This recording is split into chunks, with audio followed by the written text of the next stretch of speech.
Hi, my name is Michael Tapes and welcome to Tapes Talk. I'm the owner and president of Michael Tapes Design, and I created and designed both LensAlign and Focus Tune, which are tools for adjusting the Canon micro adjustment or Nikon autofocus fine tune that are built into all the modern high-end cameras so that you can calibrate the autofocus system for every lens that you use. Today we're going to talk about the Canon 5DS R camera. Now the 5DS is very exciting for most people because it's 50 megapixels, and that's the highest megapixel full frame camera available on the market today. And I now shoot a low resolution camera, the Canon 1DX, which is about 18 megapixels, and I get incredible results. But if I could get those results with more resolution without sacrificing anything, then I'm all for it. And effectively, this is like having a full frame 50 megapixel camera and a 20 frame crop camera all in the same body if it gives the performance. So I was interested to see that. And it was in that context that I got the camera, put it through the LensAlign lab.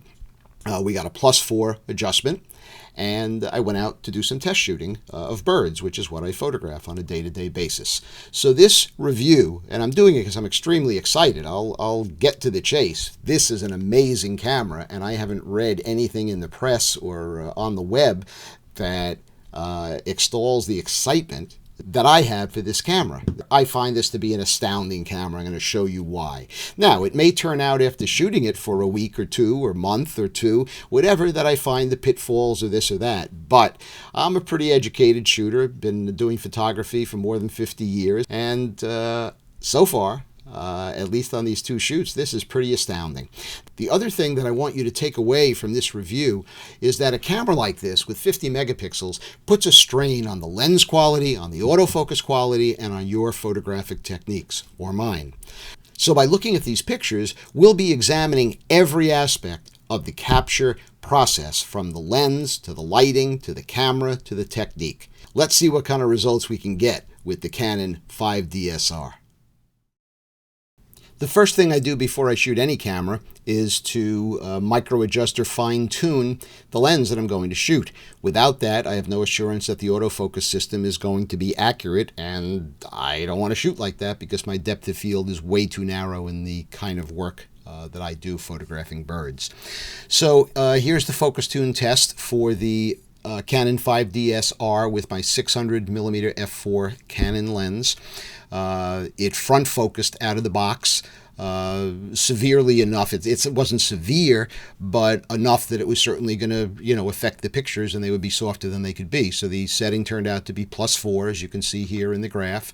+3 is front focused, 4 is almost perfect, and 5 is a little back focused. And you can see here in the picture at the +4 setting, this shows a balanced depth of field. The 0 line is the sharpest line, and we can see it with the focus mask as well. So we know that we're in good shape to go out and shoot.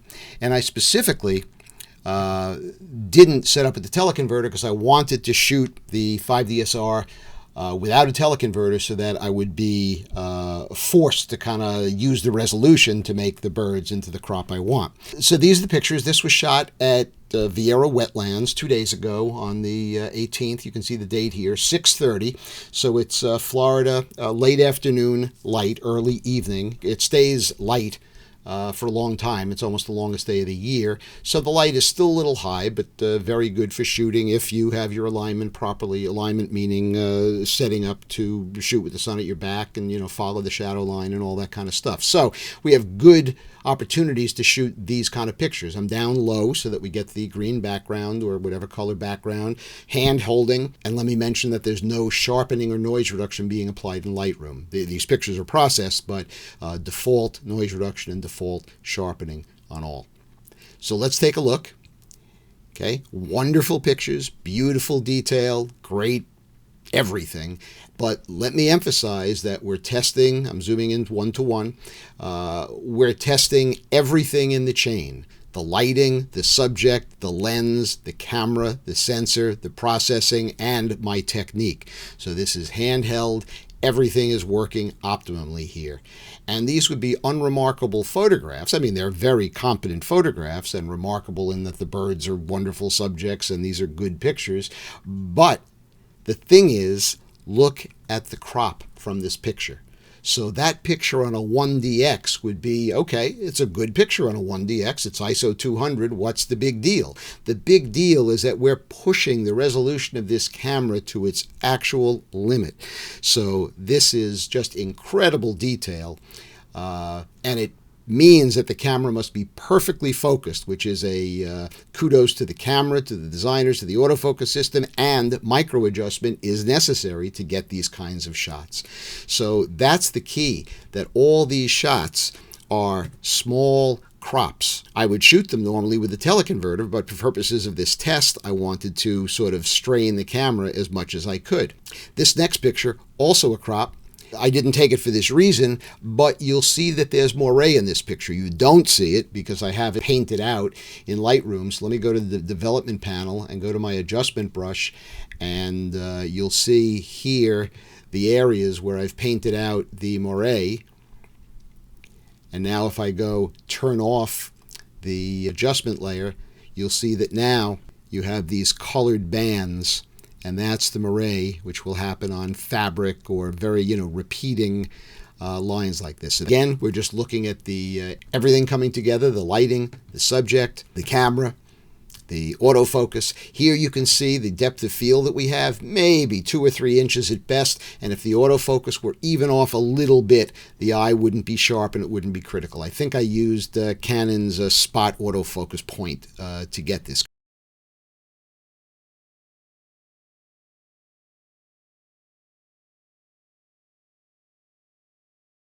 This bird is, again, small in the frame, relatively so.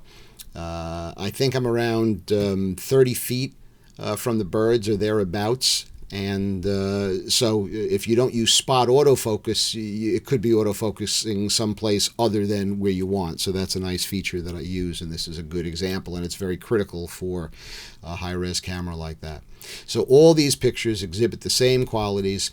Here, this is a more difficult picture because it's dark and the extreme feather detail. So it's normally difficult to photograph this small and get that kind of detail, but of course that's the job of the 5DSR. So there's the crop, and you see that the detail, here's 1:1, holds up very nicely in the details on this female grackle. Here's a nice sharp picture, and it's unremarkable. It could be taken with pretty much any camera, except notice that, again, the crop means that it's just a tiny piece. That's really my excitement. The autofocus is allowing the sharpness to be enlarged by the high resolution of the camera. I was surprised at the performance of the camera, particularly when we get to the high ISO, because I was under the impression that the sensor was more or less two 7D Mark II sensors, fabricated as one. They're 25 megapixels, and 2 APS-Cs make about a full frame. But after speaking with Chuck Westfall at Canon, when I saw these results, I was confused. And he explained that it's a totally different sensor, totally different design, and evolved from the 7D2. It's a different pixel, different sensor design, and it shows. And here again, we see a remarkable picture, not because of anything other than that's really far away. That's a 600 millimeter full frame picture, and we're taking just a small piece of it. So I'm emphasizing this time and time again because I'm so excited, effusive you could say, about the performance of this camera. Now we're ISO 3200, dark bird, so it's a very difficult shooting circumstance. ISO 3200, here we are at full frame. Now, there's obviously noise, ISO 3200 noise. The point being that the noise holds up the detail structure. Remember, this is no noise reduction. Look at the autofocus, how it's able to pull out this exact ring using spot autofocus. Now, obviously, I shot this in burst mode, which is 5 frames per second on this camera, and pumped the autofocus to. I'm hand holding again, so you're going to have to take a few pictures to get the autofocus to hit the exact spot. But because of the micro adjustment and the high quality autofocus system, I get keepers. I get beautiful shots. Here's another example, ISO 3200. Full frame. The noise structure holds up very nicely. This is without noise reduction, default noise reduction. That's it at f8. Here's again ISO 3200, f11. Again, here the same kind of thing. Darkbird, ISO 3200. This is ISO 1000, but it's very overcast light, so very hard to shoot because it's very hard to elicit the detail, and you see the camera did just amazingly well. Again, a crop. Here we have a comparison of ISO 1000, 3200, and 6400. I'm going to go back and zoom them in at 1:1. And to show you the crop, this is 1:1, ISO 1000, beautiful. ISO 3200, there's noise, but it's nicely structured, doesn't take away from the detail in the picture. That's excellent performance for 3200. Again, default noise reduction in Lightroom. Here's 6400, very noisy, but the detail doesn't fall apart, and that's a credit to every aspect of the system. Like I said, if the autofocus were out, it would turn into a noisy mess. You wouldn't get this detail on the eye. So very exciting. What I'd like to do now is show you the gallery I've prepared so that you can look at the pictures close up. This little eye button in the upper section of the gallery lets you get the ISO data over here on the right hand side. So when you get to the high ISO shots, you're going to see the ISO listed here, and you'll see the exposure information. Again, everything handheld, and no sharpening or noise reduction. Okay, that's it. As you can see, I'm very excited about this camera. Time will tell, of course. This is only 2 shoots, and we'll see how I feel in a week or month or 2. And I have a feeling I'm going to be very excited as I am now, because this camera will be something that I shoot on a regular basis in addition to my 1DX, which I'll use for birds in flight. I hope this was informative to you. My name is Michael Tapes. Thanks for watching. Michael Tapes for Tapes Talk.